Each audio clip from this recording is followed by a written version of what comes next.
سمجھدار شوہر اپنی شریک حیات کے رد عمل سے یہ سب کچھ سیکھتا ہے۔ وہ برابر اپنی اسی صلاحیت کو ترقی دینے میں لگا رہتا ہے کہ وہ فریق ثانی کو لذت پہنچائے اور اس کے بدلے میں خود اس سے زیادہ لذت حاصل کرے۔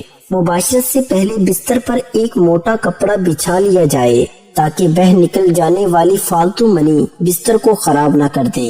اسی طرح مباشرت کے بعد شرمگاہ کی صفائی کے لیے پہلے سے قریب ایک صاف کپڑا بھی رکھ لے۔ باقاعدہ مباشرت سے پہلے میاں بیوی کا چند منٹ کے لیے ایک دوسرے کے جسم سے کھیلنا دونوں میں محبت پیدا کرتا ہے۔ پہلے دونوں کپڑوں سمیت اپنے جسم کو ایک دوسرے کے ساتھ مس لیں اور کچھ دیر بعد ایک دوسرے کے جنسی اعضاء کو ہاتھ سے ٹٹولیں اور مسل کر اسے لذت دیں اور خود بھی لطف اندوز ہوں اور اپنی بیوی کو بھی لطف اندوز کریں۔ لباس اتارنے سے پہلے چند منٹ کا یہ کھیل نہ صرف حصول لذت کا ایک اچھا ذریعہ ہے بلکہ اس سے بیوی کو مباشرت کے لیے مکمل طور پر تیار ہونے میں بھرپور مدد ملتی ہے۔ تاہم اگر مرد صورت انزال کا شکار ہو اسے اس دوران خاص احتیاط کی ضرورت ہوتی ہے۔ میاں بیوی کا جنسی تعلق کوئی گناہ نہیں ہے بلکہ صدقہ ہے۔ بیوی سے محبت کیسے کریں؟ شریعت مطہرہ نے بیوی کے پورے بدن سے نفع اٹھانے کی اجازت دی ہے، البتہ پچھلے مقام میں صحبت کرنا بیوی سے حرام ہے کہ وہ جمع کرنے کا محل اور مقام ہی نہیں، اس لیے صحبت اگلے حصے میں ہی جائز ہے اور اس کے لیے جو بھی طریقہ اختیار کیا جائے شریعت میں اس کی ممانعت نہیں، البتہ اشارتاً دو طریقے بہت معمول ہوتے ہیں۔ پہلا طریقہ جو ہر جاندار میں فطری طریقہ ہے کہ مرد اوپر رہے اور عورت نیچے، اس میں جان بین سے لذت کا حصول زیادہ ہے۔ نیز یہ طریقہ استقرار حمل کے لیے بھی معین ہوگا۔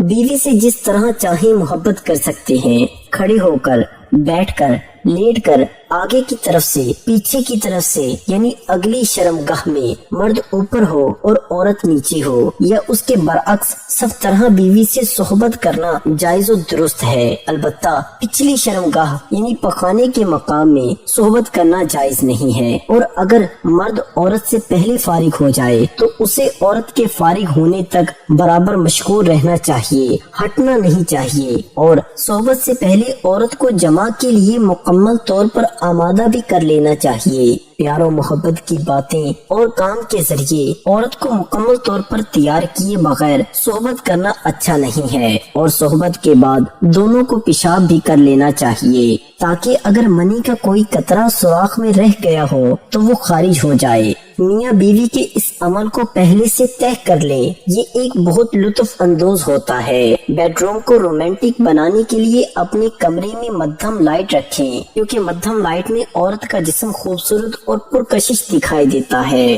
اسی طرح کمرے میں اپنی پسند کی خوشبو بھی لگا لیں۔ ہم بستری سے پہلے میاں بیوی دونوں اپنی شرمگاہوں کو ٹھنڈے پانی سے دھو لیں، یہ مرد کی ٹائمنگ میں اضافہ کرتا ہے اور عورت کی شرمگاہ اس قدر تنگ ہو جاتی ہے کہ جس سے ہم بستری کرنے میں بہت ہی زیادہ لطف محسوس ہوتا ہے۔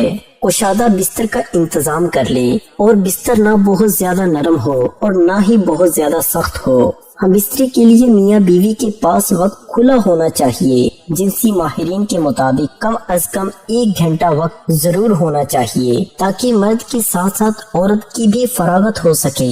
میاں بیوی ایک دوسرے کے لباس اتاریں، اس طرح کرنے سے ایک دوسرے کے دل میں محبت پیدا ہو جاتی ہے۔ شوہر کے لیے بیوی کی شرمگاہ چھونے اور دیکھنے میں کوئی حرج نہیں ہے، لیکن اسے چومنا بے حیائی ہے۔ اسی طرح بیوی کے لیے مرد کی شرمگاہ کو چھونے اور دیکھنے میں کوئی حرج نہیں ہے، مگر اسے چومنا بے حیائی ہے اور اسلام کی پاکیزہ تعلیمات کے خلاف ہے۔ میاں بیوی میں خدا کی طرف سے ہی محبت پیدا ہو جاتی ہے۔ میاں بیوی کا رشتہ ایک ایسا احساس ہے جس میں محبت ہی محبت نظر آتی ہے۔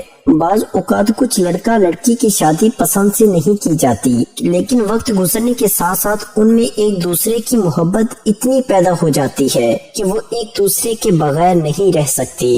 شوہر جب بیوی سے ہم بستری کا ارادہ کرے تو ہم بستری کی دعا پڑھے کہ جس کا ترجمہ میں اللہ کا نام لے کر یہ کام کرتا ہوں، اے اللہ تو ہمیں شیطان سے بچا، اور جو اولاد تو ہم کو دے اس سے بھی شیطان کو دور رکھ۔ اس دعا کے پڑھ لینے کے بعد اس وقت کی ہم بستری سے جو اولاد پیدا ہوگی شیطان اسے کبھی ضرر نہ پہنچا سکے گا۔ اس کو ضرور پڑھنا چاہیے، کیونکہ ہم بستری کے وقت اللہ کا نام نہ لینے سے شیطان کا نطفہ بھی مرد کے نطفے کے ساتھ اندر چلا جاتا ہے۔ صبح کے وقت قربت کے فوائد۔ جو مرد صبح کے وقت اپنی بیوی کے ساتھ مباشرت کرتے ہیں وہ لوگ کبھی بھی مردانہ کمزوری کا شکار نہیں ہوتے، اور ان کی مردانہ طاقت دن بدن بڑھتی رہتی ہے، کیونکہ اس وقت ان کے جسم میں بے پناہ جنسی طاقت موجود ہوتی ہے۔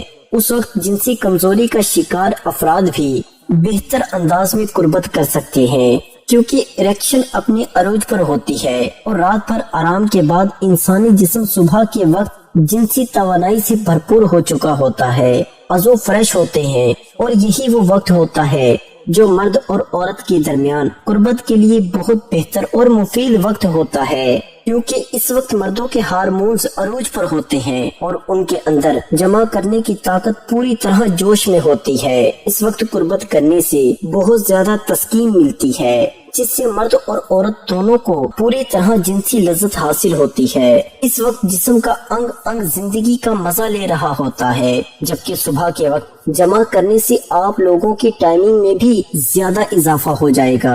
اس وقت ذہن پر بھی کوئی بوجھ یا پریشانی نہیں ہوتی، اس لیے اس کا پورا دھیان جنسی قربت پر ہوتا ہے۔ اس وقت مباشرت کرنے سے عورت کے اندر حمل ٹھہرنے کا امکان بھی زیادہ ہوتا ہے۔ اس طرح رات کو 10 بجے تک سو جانا چاہیے۔ آپ لوگوں کے جنسی حصوں کو بھی پورا سکون حاصل ہوتا ہے۔ پرسکون رہنے اور جنسی کارکردگی بہتر بنانے کے لیے بہتر نیند بہت ضروری ہوتی ہے، لہٰذا ساری رات لیپ ٹاپ اور موبائل فون کے سامنے بیٹھنے سے گریز کریں، ورنہ ذہنی دباؤ تھکاوٹ سے دو چار انسان کی کارکردگی کیا ہوگی، آپ کو کوئی بھی کام کرنے سے لطف حاصل نہیں ہوگا۔ اللہ تعالی ہم سب کو اپنی بیوی کے ساتھ محبت کرنے کی توفیق عطا فرمائے، اور اللہ تعالی ہم سب کو اپنی بیوی کے حقوق ادا کرنے کی بھی توفیق عطا فرمائے۔ کمنٹ سیکشن میں آمین ضرور لکھیے، کیا معلوم کس کی آمین ہماری نجات کا سبب ہو جائے۔